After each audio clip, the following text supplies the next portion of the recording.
Before there were billionaires with private jets, before Wall Street ever existed, before oil moguls and tech giants ruled the global economy, there was a man so wealthy, so powerful, so unimaginably rich, that when he traveled across continents, entire economies collapsed under the weight of his generosity.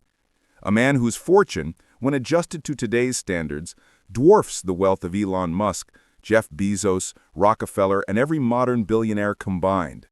His name was Mansa Musa. And today, in this 2-hour documentary, we travel deep into the heart of West Africa, into the golden empire of Mali, to uncover the true story of the richest human being who ever lived. Before we begin, stay with this documentary till the end.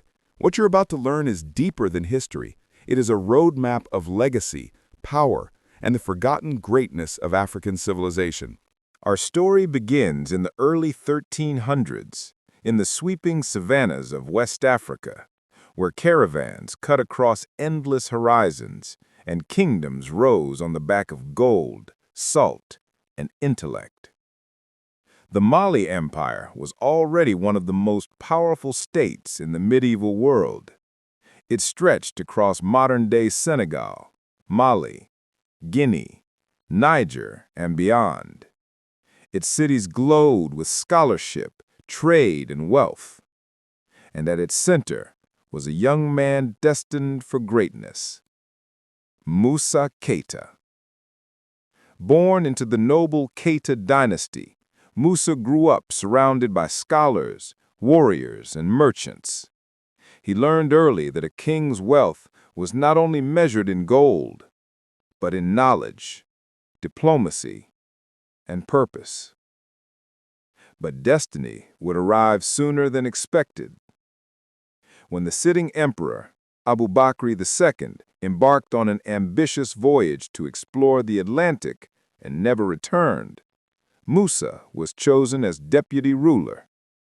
Then, suddenly, Musa became Mansa, the king of kings, ruler of the largest empire in Africa, guardian of gold mines that supplied half of the world's gold at the time. But no one, including Musa himself, knew that his name would soon echo across continents. To understand Mansa Musa's wealth, you must understand Mali's treasure. Beneath its soil lay rivers of gold, Wangara goldfields, Bure goldfields, and the golden mines of Bambouk. These mines did not just produce wealth, they powered global economies, reaching Europe and the Middle East through trans-Saharan trade routes. From gold to salt, from ivory to kola nuts, Mali sat at the crossroads of ancient commerce. Caravans stretched for miles, thousands of camels carrying loads of treasure across dunes hotter than fire. This was the empire Musa inherited, an empire overflowing with wealth, but also with challenges: drought, invasions, strategic rivalries, and the struggle to maintain unity across vast territories. Musa was young, but his leadership? Sharp, calculated, visionary.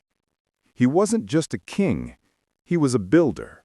In 1324, Musa made a decision that would change the world's perception of Africa forever. He embarked on the legendary Hajj, a pilgrimage to Mecca. But this was no ordinary journey. This was the grandest, richest, most extravagant procession ever witnessed in medieval history. 60,000 men, thousands of attendants, 500 slaves carrying golden staffs, hundreds of camels loaded with gold, and Mansa Musa himself, draped in fabrics finer than silk, riding with the presence of a demigod. When he crossed the Sahara, the desert winds carried whispers of his wealth. But when he reached Cairo, the world changed. Musa gave away so much gold, spent so lavishly, donated so generously, that the value of gold collapsed in Egypt for 12 straight years. This was not just a pilgrimage. It was a declaration. The richest man alive walked the earth, and he was African. The fame of Mansa Musa spread like wildfire. European map makers who had never set foot in Africa began drawing Musa on their maps, depicting him sitting proudly on a throne of gold, holding a golden orb, wearing a crown that gleamed like the sun. In Catalan atlas maps of the 14th century, Mansa Musa is shown as the symbol of African wealth. Arab historians wrote about him, merchants honored him, scholars recited poetry for him. But through all this recognition, Musa stayed focused. He was not merely a king of wealth, he was a king of culture. After the Hajj, Musa returned with architects, scholars, poets, astronomers, and builders, and he transformed Mali forever. Under Musa's reign, Timbuktu became the intellectual capital of Africa.